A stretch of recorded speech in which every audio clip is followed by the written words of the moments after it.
एक संत थे। वे एक जाट के घर गए।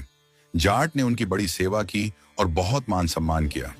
संत उस जाट से बहुत प्रसन्न हुए और जाते समय संत ने जाट से कहा, प्रभु के नाम में बहुत शक्ति है, तो आज से आप रोजाना नाम जप करने का कुछ नियम ले लो और रोजाना नाम जप किया करो। जाट ने कहा, बाबा हमारे पास तो वक्त नहीं है नाम जप करने का, बस रोजाना कमाने खाने में ही निकल जाती है जिंदगी। संत ने कहा कि अच्छा, तो फिर रोजाना ठाकुर जी की मूर्ति के दर्शन ही कराया करो। जाट ने कहा, मैं तो पूरा दिन खेत में रहता हूँ और ठाकुर जी की मूर्ति गांव के मंदिर में है और मंदिर गांव के बिल्कुल बीच में है, तो कैसे करूं?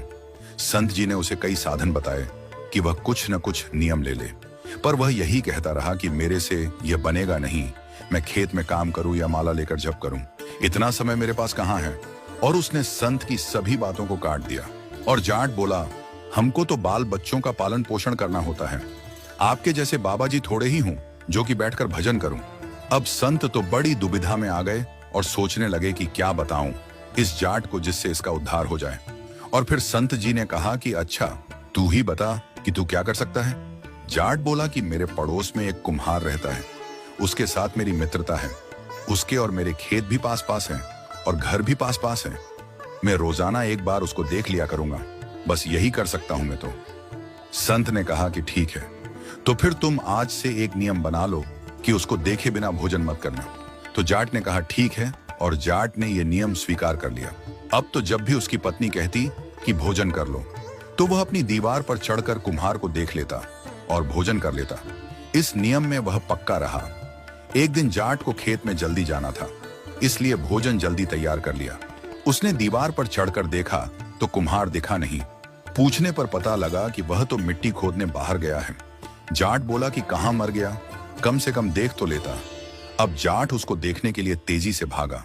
उधर कुम्हार को मिट्टी खोदते खोदते एक हांडी मिल गई, जिसमें तरह तरह के रत्न और अशर्फियां भरी हुई थीं। उसके मन में आया कि कोई देख लेगा तो मुश्किल हो जाएगी, अतः वह देखने के लिए ऊपर चढ़ा तो सामने वह जाट आ गया। जाट ने कुम्हार को देख लिया और देखते ही जाट अपने घर की ओर वापस भागा। तो कुम्हार ने समझा कि उसने वह हांडी देख ली और अब वह यह बात गांव में सबको बता देगा और आफत पैदा कर देगा। कुम्हार उसके पीछे पीछे भागा और जाट को रोकने के लिए आवाज लगाई। जाट बोला कि बस देख लिया, देख लिया। कुम्हार बोला कि अच्छा, रुक तो जा, और देख लिया तो आधा तेरा आधा मेरा, पर किसी से कहना मत। अब जाट कुछ समझ नहीं पाया कि आधा तेरा आधा मेरा, तो जाट कुम्हार के पास वापस आया और उसको धन मिल गया। उसके मन में विचार आया कि संत से अपना मनचाहा नियम लेने में इतनी बात है, अगर सदा उनकी आज्ञा का पालन करूं तो जिंदगी ही बदल जाएगी। ऐसा विचार करके वह जाट और उसका मित्र कुम्हार दोनों ही भगवान के भक्त बन गए।